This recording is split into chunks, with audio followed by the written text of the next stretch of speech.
Здравствуйте! Как ваши дела? Today we are going to talk about common and interesting Russian expression.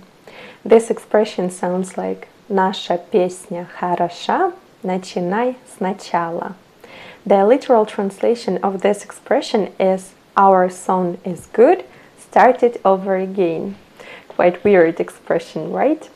It was taken from an old Russian folk song. This song had only one verse, and this verse was repeated again, and over again. Now I would like to read this verse for you. Жила-была бабка у самой речки. Захотелось бабке искупаться в речке. Пошла бабка на базар, чтоб купить мочало. Наша песня хороша, начинай сначала. So you see, after this phrase, you start this verse again.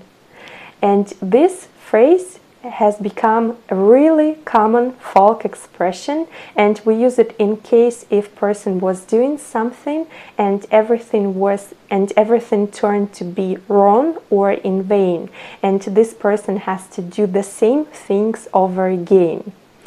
So we use it in case if everything should be done over and over again. So tell me please, what do you think about this expression? Do you like it? Are you going to use it? Thank you for watching this video. Спасибо. I hope you enjoy your time. Пока-пока. До встречи.